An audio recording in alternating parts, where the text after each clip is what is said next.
Es que ha salido de transparencia, me pasó por alto, cuando vi hay una, el decano ha sacado una transparencia que dice, ¿qué es importante hoy? Y ponía rehabilitación muy grande, obra nueva, dirección de obra y temas burocráticos y normativa, y luego venían cosas más pequeñitas, ¿no? Y ponías, ¿qué será importante en el futuro? Ponía rehabilitación, me acuerdo de aquí exactamente, que BIM. Yo lo de temas burocráticos y regulación no lo he visto. Yo creo que no estaba, o estaba muy pequeñito. Creo que se equivocan, creo que se equivocan. Eso siempre va a ser importante, y yo creo que cada vez más. Si alguien tiene ganas de especializarse, pues se especialice en ello, ¿no? Pero eso tiene mucho futuro, mucho, mucho. Seguramente tiene sentido en combinación con. No lo dudo, pero es que es importante, porque uno de los gaps que se detectan entre la formación de base de los arquitectos, la que cuando salen de la universidad, y la que el mercado les pide, y estos son estudios de doctorado, es precisamente en la parte de gestión. Entonces, esto que nosotros llamamos, ¿no?, paperaza, o como lo llamamos. Papeleo, en castellano es papeleo. Tramitación, o no sé, bueno, en fin. Temas burocráticos y regulación. Al final es un tema yo creo que es un tema de dar solución a cosas, ¿no?, de hacer que las cosas pasen, que es una frase como muy del colegio, ¿no?, que la tenemos muy introyectada, hay que hacer que las cosas pasen. Pues al final, tú haces que las cosas pasen porque tienes un conocimiento experto en algo y porque gestionas eso para que suceda, ¿no? Entonces yo creo que este es un reto, ahora ya hablo como desde el punto de vista de la capacitación y de la formación de los arquitectos, es un reto que tenemos que tener muy claro, ¿no?, y realmente formarnos para hacer que las cosas pasen. Pues somos muy valiosos técnicamente y en algunos casos muy valiosos a nivel de gestión, pero seguramente tiene que ser unas habilidades habituales en los arquitectos. Al final creo que posicionarnos como solucionadores de cosas es lo que la sociedad nos pide. ¿De qué cosas? Pues habrá que verlo, ¿no? Habrá que si son la reconstrucción de cascos históricos en el mundo, o cuáles son las cosas, los contenidos, ¿no? Pero que tenemos que resolver, pues, y de hecho estamos muy capacitados para resolver. Un arquitecto va a una obra y sobre la marcha toma decisiones que digamos que tienen múltiples competencias involucradas, ¿no? Bueno, hemos hablado de la capacitación, de la formación, hemos hablado de la acreditación, de la promoción de la movilidad, ¿no?, de la especialización, y del mensaje de la arquitectura o del arquitecto, de la profesión hacia la sociedad o hacia las empresas, ¿no? Yo quería preguntaros también por este punto, es decir, ¿cómo nos comunicamos con la sociedad y con las empresas? Hay una cierta broma, ¿no?, que circula por aquí, por el colegio, que no es una broma, que es una realidad, que es la propia terminología, el propio lenguaje que utilizamos en el mercado inmobiliario, por ejemplo. Al final, cuando hablamos de, es una broma muy del decano, ¿no?, de piso para parejas, es decir, un piso pequeño, o con gran potencial, ¿no?, un piso que tiene un gran potencial, es decir, que está destrozado, y hay que... Sí. Todos entendemos ese lenguaje, ¿no?, es un lenguaje que tiene una traducción directa, pero porque realmente seguramente no hemos encontrado tampoco, ni siquiera a nivel terminológico, un canal de comunicación con la sociedad, con la ciudadanía, en el cual nos entendamos, ¿no? Entonces, a mí me parece un reto importante la explicación a la sociedad y a las empresas del valor añadido que tienen los arquitectos, que cuando vas y lo explicas, porque a mí me toca hacer bolos constantemente y hablar de arquitectos, pues realmente se sorprenden, ¿no? Y realmente sales de las reuniones y te dicen, bueno, ponga un arquitecto en su casa, yo quiero tener un arquitecto en mi casa, pero quizá este reto de cómo explicamos el valor que un arquitecto puede aportar a la sociedad, yo me gustaría poder también reflexionarlo con vosotros, que tenéis una visión, pues, europea, o desde un punto de vista más de economía. Hombre, yo tendría que decir, cuando a alguien le dicen la palabra médico, pues te imaginas una profesión determinada. Si a alguien le dicen bombero, pues es una profesión que apaga fuegos, ¿no? Cuando te dicen arquitecto, pues también tienes una imagen predeterminada de alguien que hace casas, pero no tienes una imagen de alguien que está teniendo en cuenta la eficiencia energética, o que está pensando en facility management o en otro tipo de cosas. Entonces, hay una cuestión ya de atributos que van con una determinada terminología, que habría que plantearse de qué manera ir cambiando las etiquetas que se ponen a la palabra arquitecto. hay una dificultad, y es que arquitectos, si queremos ser generalistas, claro, con el caso de los médicos, un médico incluye un otorrino, un oftalmólogo, un pediatra, un tal, y todos están bajo el paraguas del médico. Yo creo que tendríamos que seguir un camino parecido, o sea, que bajo el paraguas de arquitecto tengamos todas estas pequeñas o grandes especialidades con otros subtítulos que se reconozcan como parte de la arquitectura. Lo que pasa es que eso es una labor de marketing y de tema de evolución social y, como siempre, de encaje también en la percepción que se tiene en el resto del mundo y sobre todo en Europa, claro, que es en el ámbito que nos movemos y donde estamos. Es que esto es Europa, es que no... Pero también hay un asunto que es muy importante en la percepción del cliente. Creo que no hay ninguna profesión como el del arquitecto. Claro, cuando tenemos un médico, ningún cliente va a decir, ah, no, yo dudo lo que está haciendo, él me va a operar el corazón. Todos dudan. Desde que hay Google es terrible. Bueno, eso puede lo ser dice un mi mujer, cambio. no, es tremendo, es tremendo. Pero yo creo que muchos clientes piensan que, sí, claro, los materiales yo me puedo pensar yo mismo, yo realmente puedo, yo tengo una idea cómo quiero tener mi apartamento y, bueno, sí, el arquitecto solo lo tiene que hacer como yo lo quiero, pero que todas las ideas, toda la imagen, toda la innovación y creatividad que está atrás de eso, de desarrollar un área, un ser de vivienda que es útil para todos, no solo para una persona. Creo que esa percepción a veces le falta al cliente, porque nosotros no estamos construyendo o haciendo un libro para una persona que lo pones en un regal y nadie se da cuenta, sino nosotros estamos presentes cada día afuera en las calles. Y claro, cuando uno va a la comisión y tiene un meeting y la casa es un desastre y uno está sentado allí intentando defender a la profesión del arquitecto y el comisario dice, pero mira, aquí no hay ventanas, pero mira, aquí hay unos pasillitos chiquitos, esto hizo un arquitecto. Entonces, ahí la confrontación. Está hablando de la Comisión Europea. Sí, es bastante difícil, ¿no? Entonces, yo creo que la percepción del cliente es también muy, muy importante y tener no solo una imagen abstracta, sino es real para el cliente cada día. Pasa por las calles, pasa por su apartamento y eso es muy difícil para la profesión del arquitecto. O sea, el cliente sufre al arquitecto en multitud de ocasiones. Sí. Y cada uno tiene una experiencia, ¿no? Sí. Bueno. No. Adelante. No, que no puedo opinar sobre este tema, no iba a decir esto, nada más. No, me parece que ustedes, claro, son una profesión que está sufriendo, como los médicos, usted ha dicho los médicos, es un mal ejemplo, pues los médicos, cuando la persona entra, cualquier palabra, él ya ha visto en Google o lo va a ver en Google, todo lo... Yo me temo que muchas profesiones tienen que acostumbrarse a lo que ahora se llama el empoderamiento, ¿no? De que la población está apoderada, ¿no? Empoderada. Me parece que eso ustedes lo tienen que vivir, porque es el signo de los tiempos, me parece a mí. Esto genera oportunidades también. Por ejemplo, en nuestro caso, todos los movimientos de participación ciudadana o incluso las situaciones de mediación, ¿no? que se están generando, o que hay una demanda, está generando perfiles nuevos. Ahora trabajamos esta mañana justo con uno de los perfiles que es el de mediación, el del mediador. Entonces, bueno, hay que ver siempre la cara en la cruz del asunto, pero es verdad que aunque Google está ahí y la información o los datos están al alcance, pues habrá que poner en valor la interpretación de los datos, porque al final es... Pero perdone.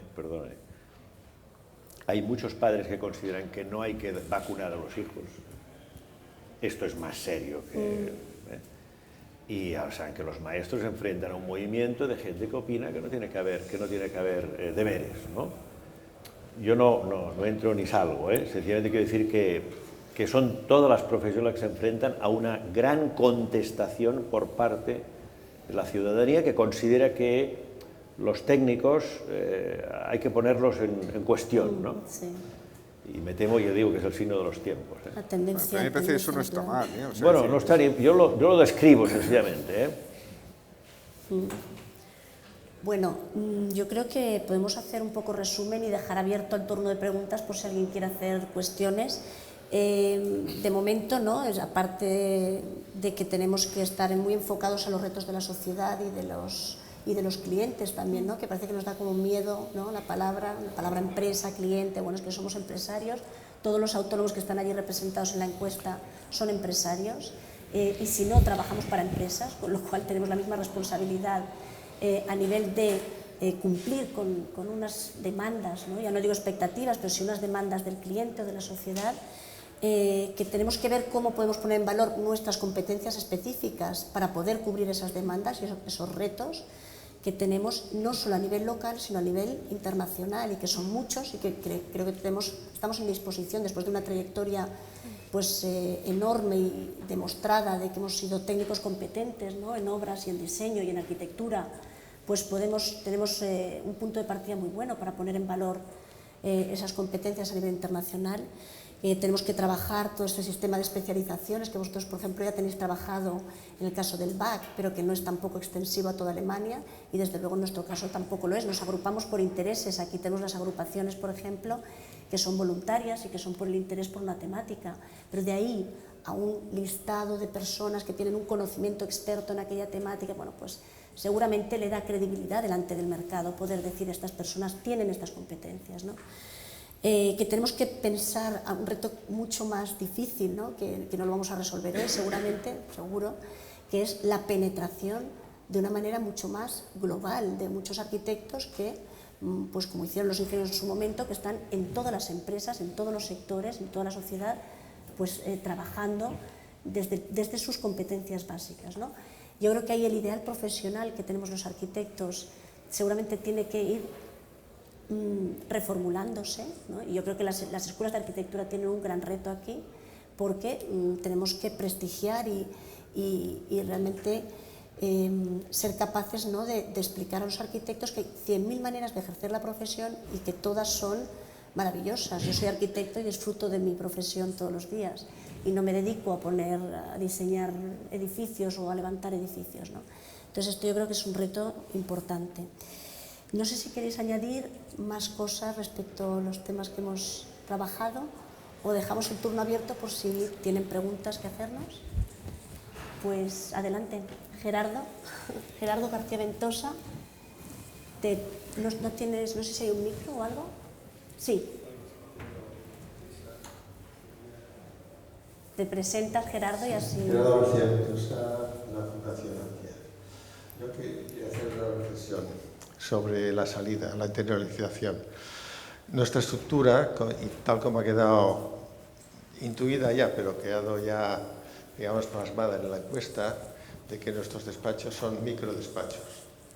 La internalización, o sea, una buena parte de nuestra profesión, si quiere tener salida en el extranjero, el primer problema es que el tamaño micro no es competitivo, en absoluto. Estamos años luz de poder competir a nivel de despacho. La otra opción es ir a trabajar fuera. Esta forma de ir a trabajar fuera, lamentablemente, va a durar unos años, pero no muchos más. Me explico.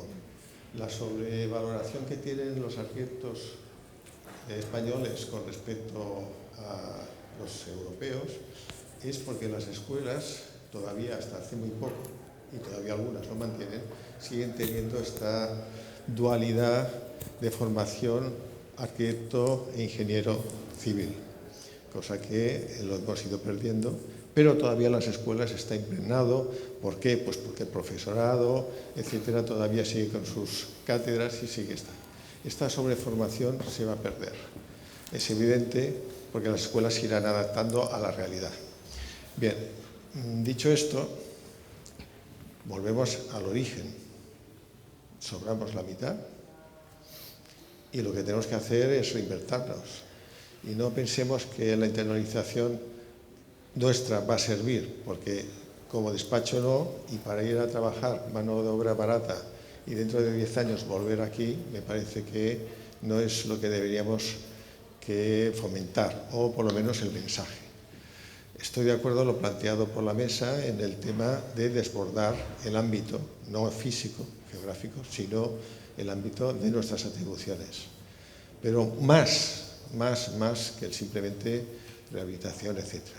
Más, mucho más, porque si no, solo lo que conseguiremos es, como ha dicho antes también la mesa, que un tercio de la profesión dice, devuélvame el dinero que quiero otra práctica profesional.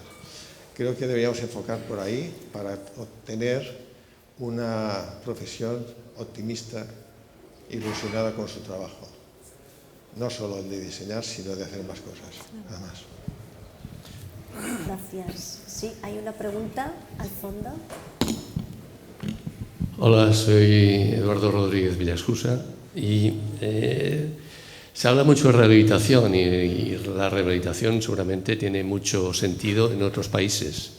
El problema es que en España la propiedad está dividida en división horizontal y que el 80% o casi el 80% de los edificios en España están divididos de esta forma, con lo cual la rehabilitación a la que nosotros podemos llegar a tener acceso es a la rehabilitación de una vivienda, mayoritariamente. No digo que haya edificios, pero que es un sector minoritario, no como ocurre en otros países de Europa. Entonces, evidentemente, si el futuro del arquitecto pasa por la profesión, pero también por un tema económico, tener rehabilitaciones de apartamentos o de viviendas no da lo suficiente como para mantener un despacho. Y como se decía antes, para tener un despacho que tenga pretensión de exportar fuera de nuestras fronteras, que supone no solo talla o medida de despacho, sino también recursos económicos suficientes para mantener relaciones internacionales. Pero es que además se da la paradoja que aquí en España, que estamos digamos, fabricando muchos arquitectos, tenemos además los aparejadores, que tienen competencias, sobre todo a nivel o a escala de pequeños apartamentos o de viviendas. Con lo cual, el mercado no solo se restringe a nivel de superficie o de posibilidad de trabajo a nivel de volumen, sino que además tenemos una competencia directa que nos restringe también a nivel profesional. Entonces, bien, la rehabilitación es un sector fantástico, muy bonito a nivel digamos, teórico, pero en la realidad no creo que sea el sector que nos dé, de aquí a un futuro relativamente corto, como para sustentar nuestros despachos. No sé, más preguntas o más comentarios, aportaciones que queráis hacer. ¿Sí?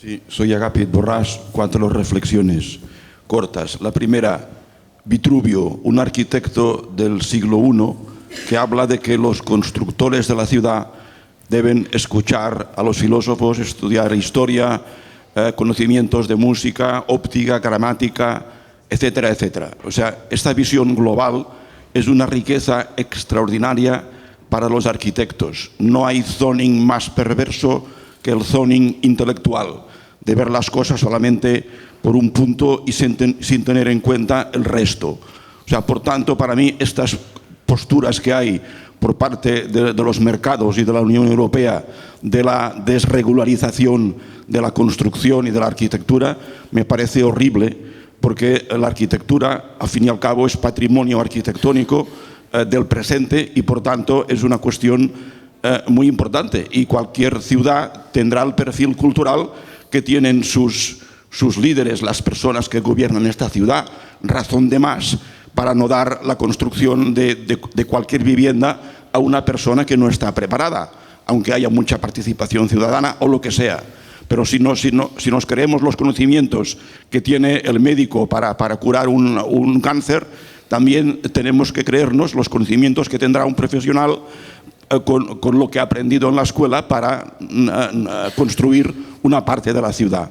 La segunda reflexión es que evidentemente uno de los elementos propositivos será la rehabilitación y el tema de la eficiencia energética.